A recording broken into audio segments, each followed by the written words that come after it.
வணக்கம் சிரிசினி மினிமினி என்னப்பன் அல்லவா என் தாயும் அல்லவா. இந்த பாட்டை கேட்டவுடனே உங்களுக்கு என்ன தோணுது? ஏதாவது ஞாபகத்தில் வருதா? இந்த பாடல் இடம்பெற்ற திரைப்படம் பகாசூரன். பகாசூரன் திரைப்படத்தில் இடம்பெற்ற பாடல் இது. இந்த பாடல் காட்சியில் நடித்தவர் செல்வராகவன். இந்த பாடம் அதாவது என்னப்பன் அல்லவா என் தாயும் அல்லவா அப்படின்ற அந்த பாடல் இருக்கிற இந்த பாடல் பல ஆண்டுகளுக்கு முன்னாடி தமிழ் திரைப்படத்தில் இடம்பெற்ற பாடல் தான்.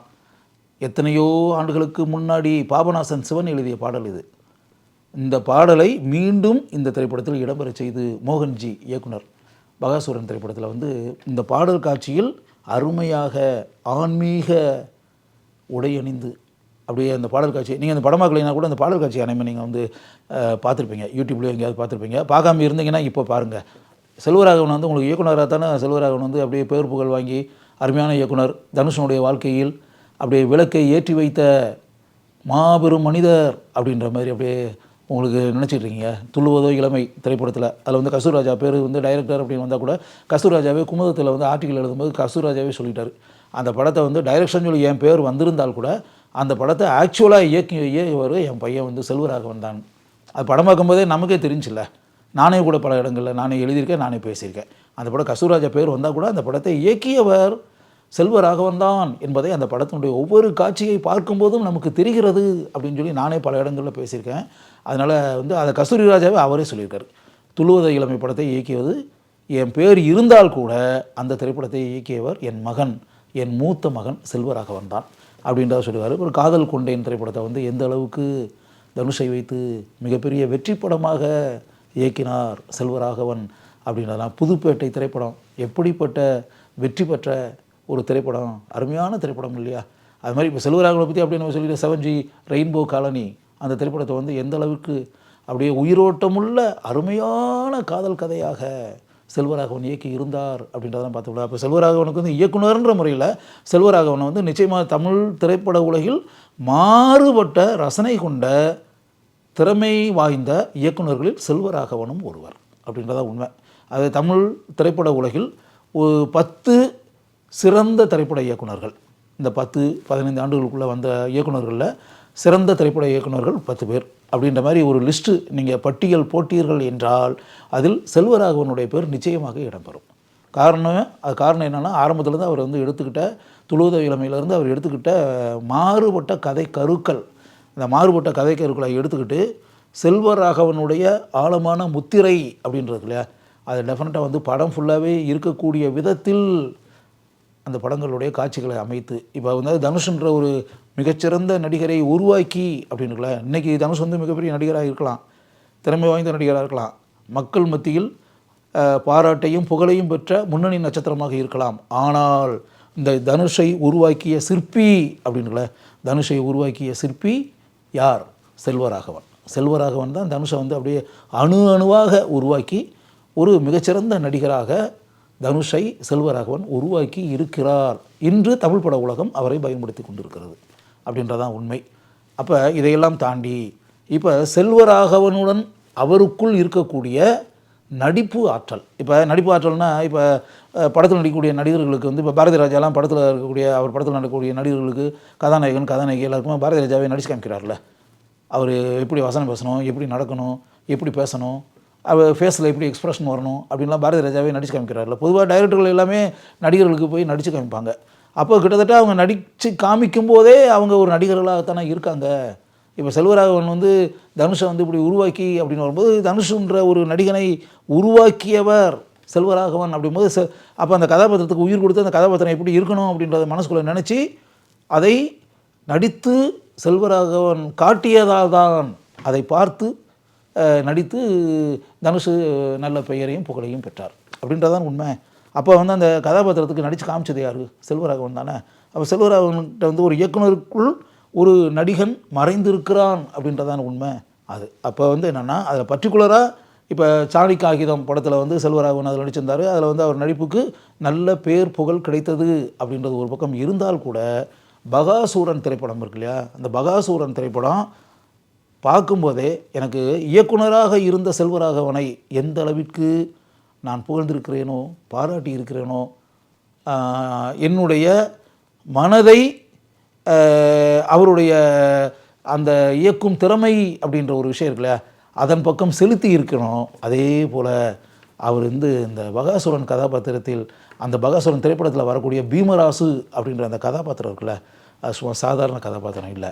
அதாவது அந்த படத்தினுடைய ஆரம்ப காட்சியிலேருந்தே பிகினிங் காட்சியே இருக்கும். பிகினிங் காட்சியிலே ஒரு பொண்ணை ஒருத்தன் ஒரு ஆள், ஒரு கல்லூரி பேராசிரியர் ஒரு கல்லூரி மாணவியை அப்படியே தள்ளிட்டு போய் அப்படின்றோம்ல, அப்படியே திருட்டுத்தனமாக அப்படியே தள்ளிட்டு போய் ஊருக்கு வெளியே ஒரு பாலடைஞ்சு போன ஒரு கட்டடத்துக்குள்ளே உள்ளே கொண்டு போய் அவளை அப்படியே கெடுப்பதற்காக முயற்சி, அவளுடைய கற்பை சூறையாடி அவளை ரேப் பண்ணின்றாலும் சொல்லணும்ல, அந்த பேட்டர்னில் ஒரு கல்லூரி மாணவியை கொண்டு போய் அப்படியே அவளை கற்பழித்து அவளை கெடுக்கிறதுக்கான முயற்சி அப்படின்ற பேட்டர்னில் ஒரு மேட்டர் அப்படி படத்தினுடைய ஆரம்ப காட்சியிலே வரும்.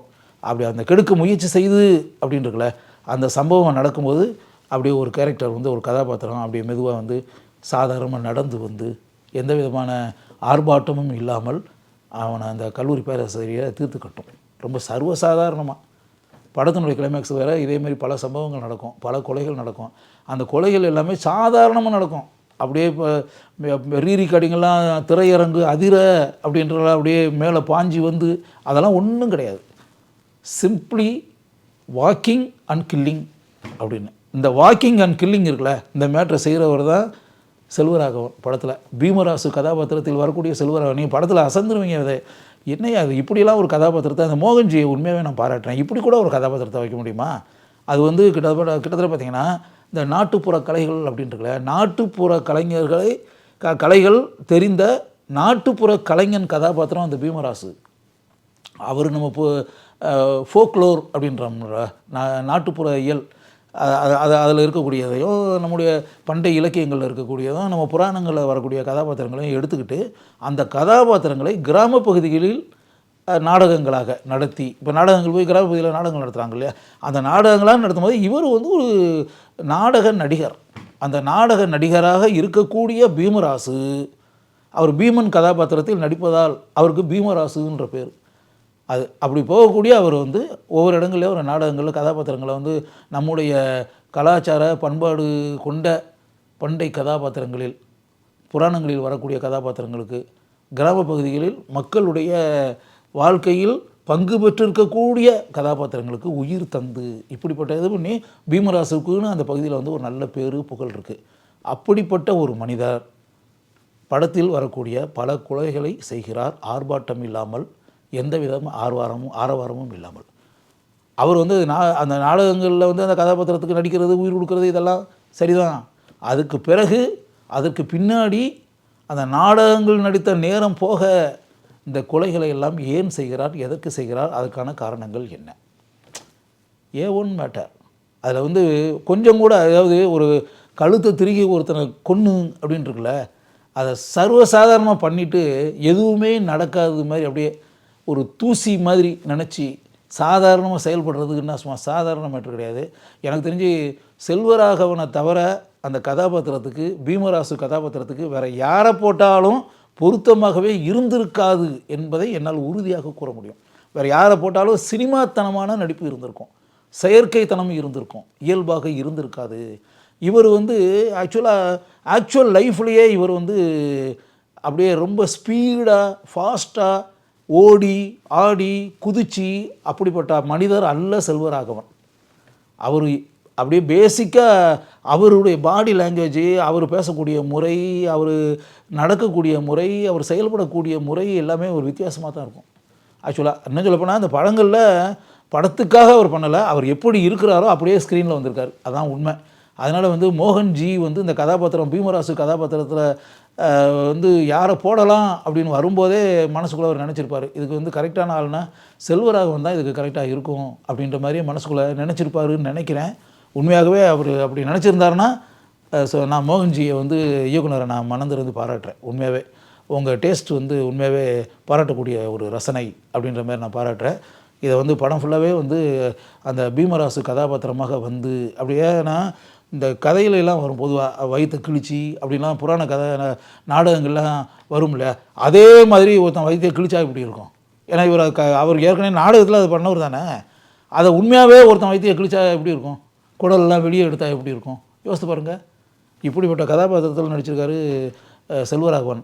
எந்த விதமான அலட்டலும் இல்லாமல், ஆரவாரமும் இல்லாமல், ஆர்ப்பாட்டமும் இல்லாமல் மிக இயல்பாக அந்த பாடல் காட்சியில் கூட என்னப்பன் அல்லவா என் தாயும் அல்லவா அப்படின்னு சொல்லி அந்த பாடல் காட்சியில் அந்த கோயில் திருவிழாவின் போது அவர் அப்படியே பாடி பக்தியை வெளிப்படுத்தி அப்படின்ற மாதிரி ஒரு இது வருது. அதை கூட பாருங்கள் செல்வராகவன் என்ன நேச்சுரலாக பண்ணியிருக்காரு அப்படின்னு யோசிச்சு பாருங்கள். அதனால் எப்படின்னா, அதாவது நம்ம திரைப்பட இயக்குநர்களுக்குள் நடிகர்கள் இருக்கிறார்கள், நடிப்பு திறமை இருக்கிறது. அதை கண்டுபிடிப்பது என்பது பெரிய விஷயம்.